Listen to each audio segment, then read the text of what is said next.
Malam Bapak Ibu, saudara-saudara yang dikasihi oleh Tuhan Yesus. Selamat datang dalam Mesbah Doa GKI Jatinegara yang diadakan di dalam rumah kita masing-masing secara online pada malam hari ini. Sangat bersyukur kepada Tuhan jikalau kembali kita diberikan kesempatan untuk bersekutu bersama. Kita percaya bahwa Allah hadir di dalam rumah tangga kita masing-masing pada saat ini. Allah menyaksikan ibadah yang sedang kita lakukan. Oleh sebab itu, mari mengajak anggota keluarga kita untuk turut mengambil bagian di dalam mesbah doa ini. Saudara, mari kita menyerahkan kepada Tuhan waktu ke depan. Kiranya Tuhan yang memimpin dan Tuhan berkenan atas hidup kita. Mari kita berdoa. Bapa di dalam kerajaan surga, kami sangat bersyukur kepadamu ya Tuhan. Jikalau pada malam hari ini kami diberikan kesempatan kembali oleh Tuhan untuk mengadakan mesbah doa di dalam rumah tangga kami masing-masing. Kami percaya bahwa ini bukan sebuah kebetulan, tetapi bahwa ada maksud Tuhan bagi kami, agar melalui mesbah doa ini, keluarga kami juga turut merasakan akan kebaikan dan penyertaan Tuhan. Kami mohon kiranya Engkau berkenan atas mesbah doa kami ya Tuhan. Engkau menyaksikan segala apa yang kami lakukan. Engkau menikmati setiap pujian yang kami nyanyikan. Dan Engkau juga berkenan memberkati kami melalui firman Tuhan. Agar di dalam mesbah doa ini, jiwa kami kembali dipuaskan, hati kami kembali disukakan, dan iman kami semakin diteguhkan. Ampuni segala dosa dan kesalahan kami ya Tuhan, dan layakkan kami untuk kami datang di hadapan-Mu pada malam hari ini. Terpuji nama Tuhan, di dalam nama Tuhan kami Yesus Kristus, kami berdoa mengucap syukur. Amin. Saudara yang dikasihi oleh Tuhan Yesus, pemazmur berkata, seperti rusa yang merindukan sungai yang berair, demikianlah jiwaku merindukan Engkau, ya Allah. Mazmur 42 ayat 2. Kiranya hati kita juga seperti rusa yang merindukan air. Kita haus kepada Tuhan. Kita haus akan firman Tuhan. Kita haus bersekutu dengan Tuhan. Kita menyanyikan sebuah pujian, seperti rusa rindu sungaimu. Akan dipimpin oleh Ivan dan Engki, dua pemuda dari GKI Bajem Bintara yang mengasihi Tuhan. Mari kita bersama-sama menyanyikan pujian ini.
Rohku berserah.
bagiku.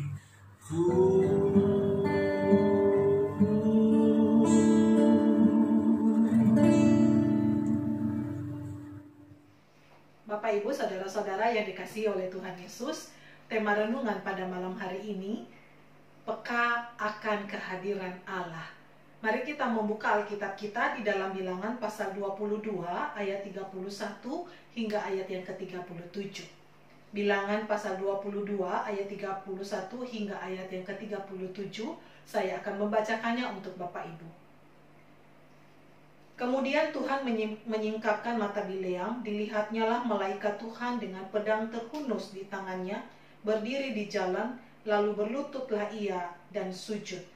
Berfirmanlah malaikat Tuhan kepadanya, apakah sebabnya engkau memukul keledaimu sampai 3 kali? Lihat, aku keluar sebagai lawanmu, sebab jalan ini pada pemandanganku menuju kepada kebinasaan. Ketika keledai ini melihat aku, telah 3 kali ia menyimpang dari hadapanku. Jika ia tidak menyimpang dari hadapanku, tentulah engkau yang kubunuh pada waktu itu juga, dan dia kubiarkan hidup. Lalu berkatalah Bileam kepada malaikat Tuhan, aku telah berdosa, karena aku tidak mengetahui bahwa engkau ini berdiri di jalan menentang aku. Maka sekarang, jika hal itu jahat di matamu, aku mau pulang. Tetapi malaikat Tuhan berfirman kepada Bileam, pergilah bersama-sama dengan orang-orang itu, tetapi hanyalah perkataan yang akan kukatakan kepadamu harus kau katakan. Sesudah itu pergilah Bileam bersama-sama dengan pemuka-pemuka Balak itu. Allah memiliki banyak cara dan sarana untuk menyatakan dirinya kepada mereka yang dikehendakinya. Sebuah fenomena besar kita lihat dalam pembacaan ayat ini, bagaimana seekor keledai dapat berbicara. Ini tidak pernah terjadi sebelumnya, namun fenomena ini benar adanya dan dapat diterima. Karena kita percaya bahwa Allah yang kita kenal adalah Allah yang satu pun tidak ada yang mustahil untuk ia lakukan. Allah dapat membuka mata keledai sehingga ia dapat melihat malaikat Tuhan. Allah juga dapat membuka akan mulut daripada keledai tersebut untuk berbicara kepada Bileam. Berkali-kali saudara, Allah memakai hewan ciptaannya untuk menyatakan dirinya kepada manusia. Kita melihat contohnya bagaimana Allah memakai burung gagak untuk menyediakan kebutuhan Nabi Elia di tepi sungai Kerit. Bagaimana Allah memakai ikan besar dan juga seekor ulat dalam kisah Yunus untuk menyatakan kepada Yunus bahwa dia adalah Allah yang penuh dengan belas kasih. Dan banyak contoh-contoh lain di dalam Alkitab. Latar belakang dari perikop ini kita melihat bagaimana sesungguhnya Balak yang adalah raja orang Moab itu telah melihat kekalahan yang dialami oleh orang Amori atas bangsa Israel. Bangsa Israel telah mengalahkan Raja Og dan juga Raja Sihon. Dan pada saat itu bangsa Israel sedang berkemah di dataran Moab. Kedatangan bangsa Israel di dataran Moab ini membuat seluruh rakyat berada di dalam ketakutan, termasuk rajanya. Maka di dalam ketakutan itu, raja menyuruh utusannya kepada Bileam supaya Bileam datang mengutuki bangsa Israel. Sesungguhnya ketakutan Balak dan juga orang Moab ini ketakutan yang tidak mendasar, saudara. Karena Allah tidak pernah menyuruh bangsa Israel untuk mengalahkan Moab.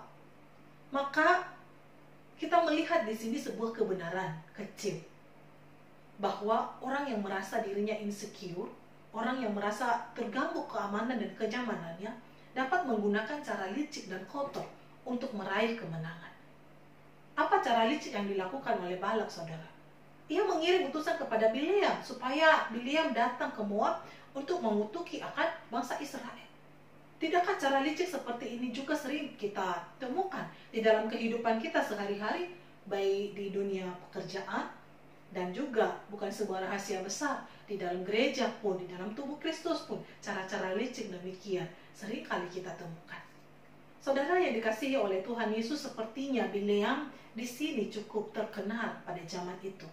Sehingga tatkala Balak takut, ia segera ingat kepada Bileam. Siapa Bileam, saudara? Dia bukan orang Israel. Kalau kita membaca di dalam pasal 22 ayat 5, Balak memberikan pesan kepada utusannya untuk menyampaikan kepada Bileam, ketahuilah ada suatu bangsa keluar dari Mesir. Penjelasan ini tidak perlu jikalau Bileam berasal dari orang Israel. Sesungguhnya Bileam itu tidak termasuk dari umat Allah. Bileam berprofesi sebagai nabi, tetapi nabi yang tidak asli. Dia adalah nabi palsu. Mengapa saya katakan nabi palsu, saudara? 3 kali di dalam perjanjian baru Bileam disinggung. Tetapi informasi tentang Bileam itu adalah informasi yang buruk. Bahkan selalu diakhiri dengan kata-kata celaan. Saudara, Bileam adalah seorang petenung. Dan dia adalah seorang petenung yang dibayar, saudara. Bileam memiliki kelebihan, dia dapat melihat. Dan juga, saudara, kalau kita melihat di sini, dia juga berkali-kali mendengarkan atau berkali-kali firman Tuhan datang kepadanya. Saudara yang dikasihi oleh Tuhan Yesus, Bileam berkata bahwa ia harus menunggu keputusan Tuhan. Apakah ia boleh pergi atau tidak, kepada utusan pertama yang dikirim oleh Raja Balak kepadanya. Agaknya, saudara, Bileam sering mendengarkan firman Allah. Kok bisa ya? Orang yang bukan bangsa Israel kok bisa mendengarkan firman Allah? Saudara, banyak contohnya di dalam Alkitab yang seperti itu. Seperti bagaimana Allah datang kepada Firaun di dalam mimpi. Allah juga datang, firman Tuhan datang kepada Nebukadnezar juga di dalam mimpi.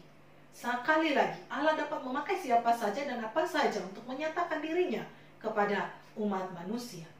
Allah melarang Bileam untuk pergi dan Bileam pun tidak pergi. Saudara ya, kita melihat di sini sepintas, saudara, kita melihat bahwa Bileam ini seorang yang taat akan Tuhan. Tapi sebenarnya ada ketidakjujuran yang dilakukan oleh Bileam dalam menyampaikan pesan kepada Raja Balak melalui utusan-utusan yang datang kepadanya. Dia mengurangi pesan Allah. Karena pesan Allah jelas, saudara, di ayat 12. Lalu berfirmanlah Allah kepada Bileam, janganlah engkau pergi bersama-sama dengan mereka. Janganlah engkau mengutuk bangsa itu, sebab mereka telah diberkati. Yang disampaikan Bileam, saudara, setengahnya saja.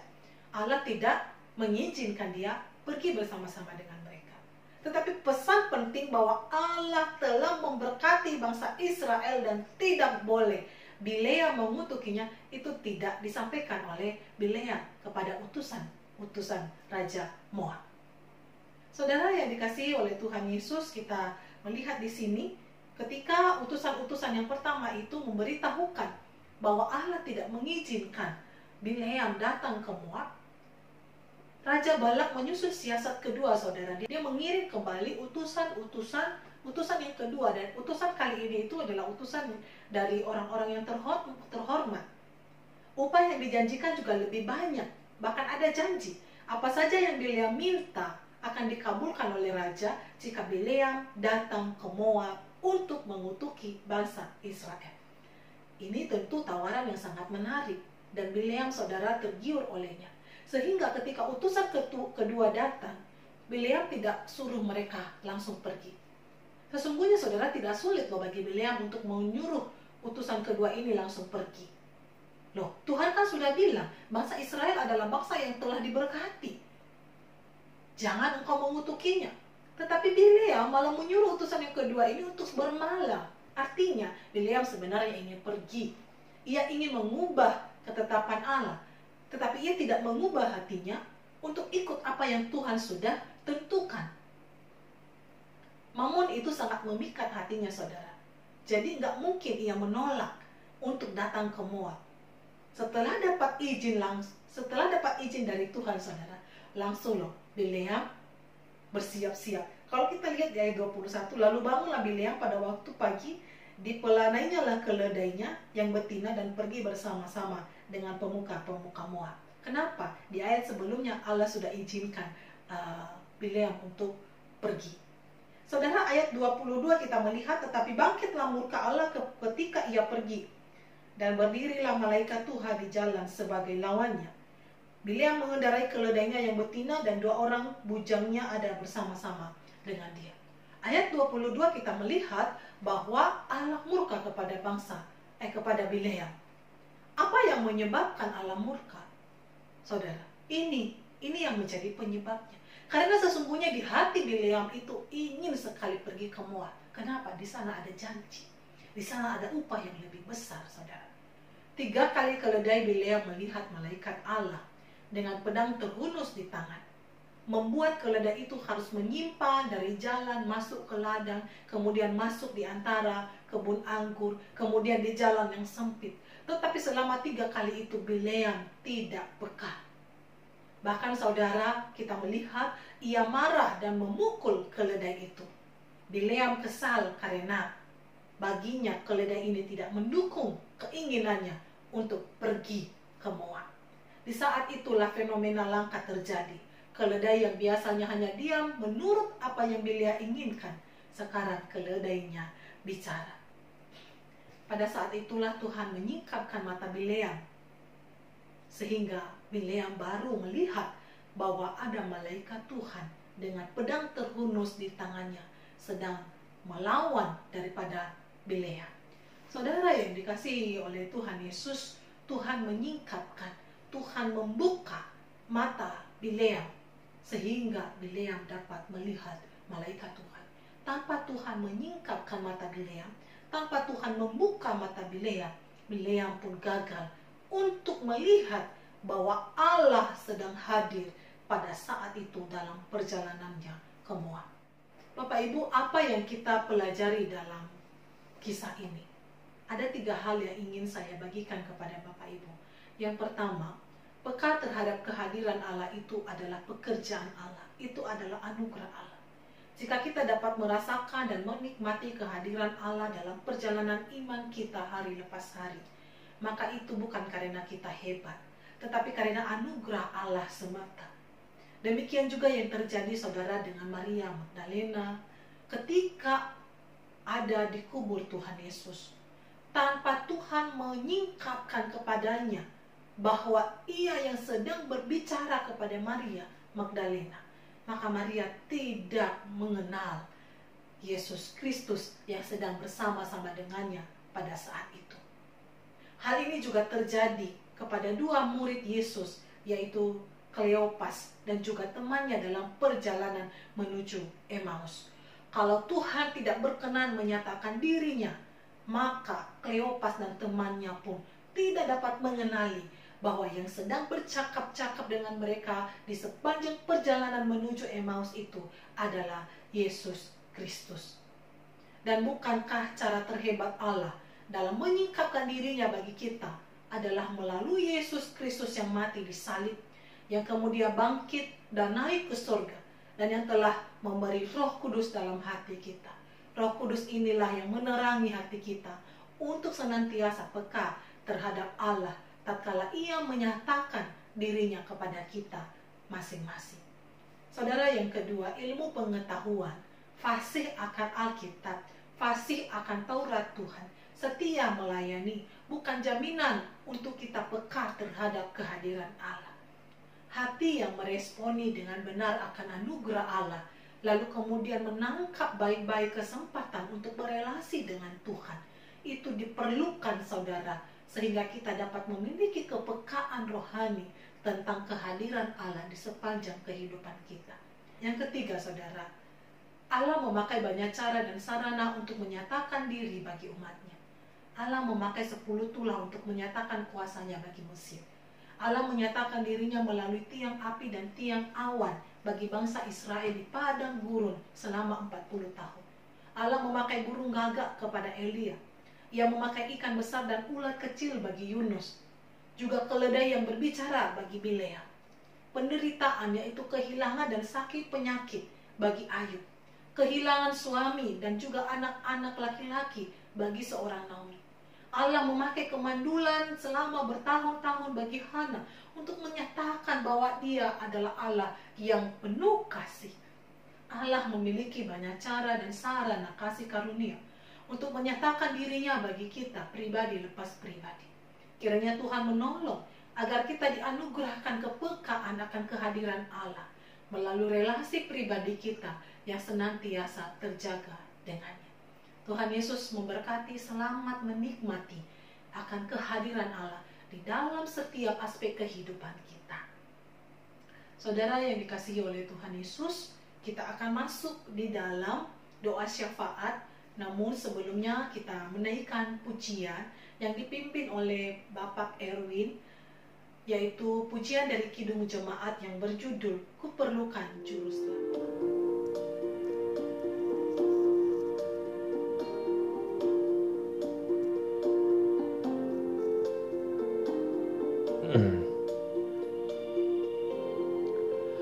Ku perlukan juru selamat agar jangan ku sesat.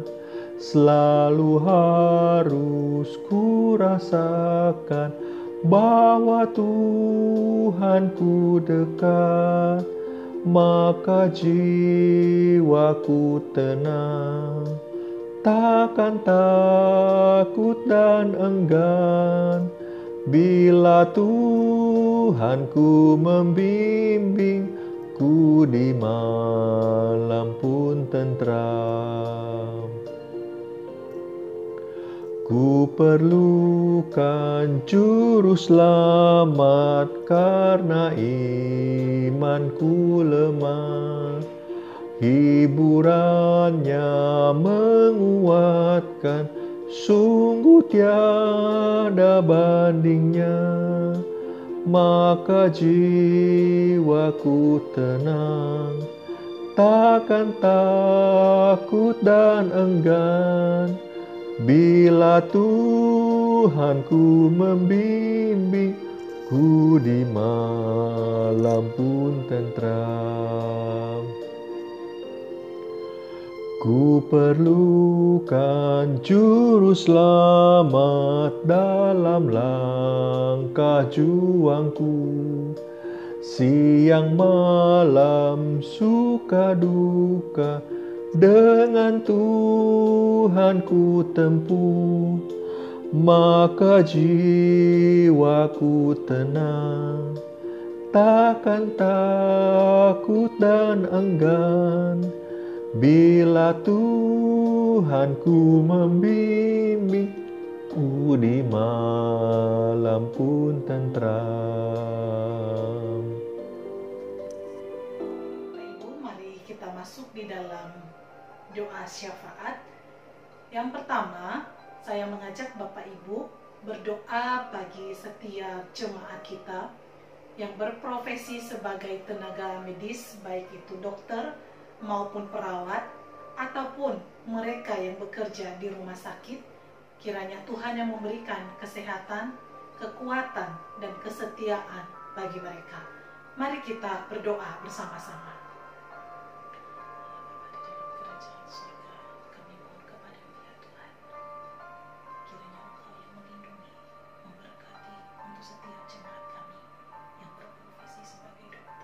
Suster maupun mereka yang bekerja di rumah sakit, berilah kesehatan, kekuatan, kesetiaan bagi mereka ya Tuhan, dan Engkau yang memampukan mereka untuk dapat menjalankan tugas panggilan hidup yang Tuhan percayakan bagi mereka dengan penuh tanggung jawab, karena Tuhan yang menolong dan memampukan mereka.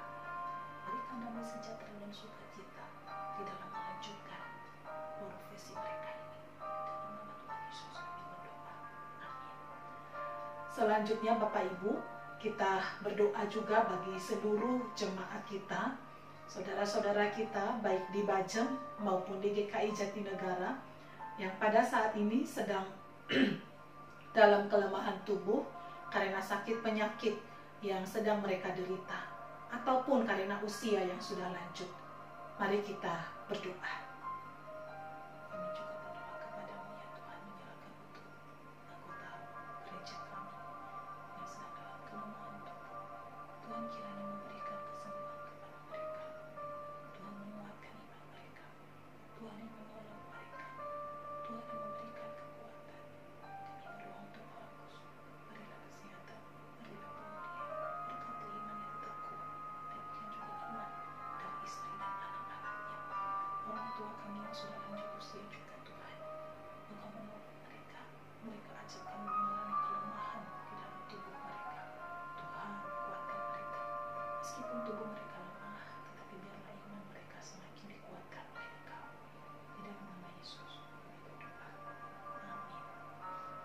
Yang ketiga, Bapak Ibu, saya ajak Bapak Ibu berdoa bagi anak-anak kita yang telah lulus SMA. Kiranya Tuhan tolong langkah mereka selanjutnya. Apakah mereka harus bekerja atau melanjutkan pendidikan di perguruan tinggi. Kita bersyukur juga anak-anak kita yang sudah lulus dari perguruan tinggi. Kiranya Tuhan tolong apa yang menjadi rencana mereka. Apakah mereka membuka usaha ataupun mereka harus bekerja. Kiranya apa yang sudah diperlengkapi di bangku kuliah itu dapat mereka implementasikan di dalam dunia kerja dan usaha yang mereka akan geluti. Kita doakan mereka.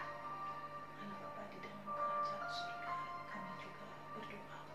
Kami menyerahkan ke dalam tangan-Mu ya Tuhan. Untuk anak-anak yang sudah lulus SMA, Tuhan tolong pimpin langkah mereka selanjutnya di dalam mereka memilih apakah harus melanjutkan studi atau harus bekerja.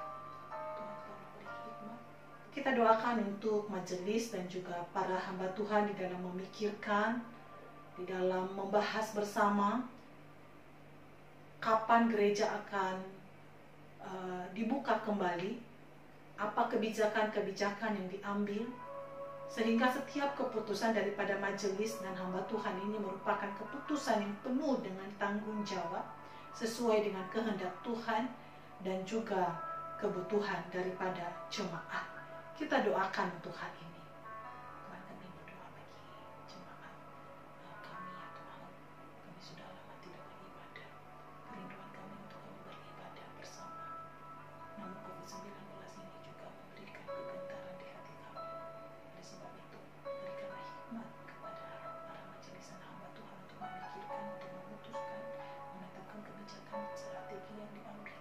Saudara yang dikasihi oleh Tuhan Yesus, demikian doa syafaat kita pada malam hari ini. Kita akan menutup mezbah doa kita. Saya mengajak Bapak Ibu untuk berdoa bersama doa Bapa kami. Bapa kami yang di surga, dikuduskanlah nama-Mu. Datanglah kerajaan-Mu, jadilah kehendak-Mu di bumi seperti di surga. Berilah kami pada hari ini makanan kami yang secukupnya, dan ampunilah kami akan kesalahan kami, seperti kami juga mengampuni orang yang bersalah kepada kami. Dan janganlah membawa kami ke dalam pencobaan, tetapi lepaskanlah kami daripada yang jahat. Karena Engkaulah yang mempunyai kerajaan, dan kuasa, dan kemuliaan, sampai selama-lamanya. Amin. Mari kita menerima berkat dari Tuhan. Tuhan memberkati kita dan melindungi kita. Tuhan menghadapkan wajahnya kepada kita dan memberi kita kasih karunia. Tuhan menyinari kita dengan wajahnya dan memberikan kita damai sejahtera dari malam ini sampai selama-lamanya. Amin.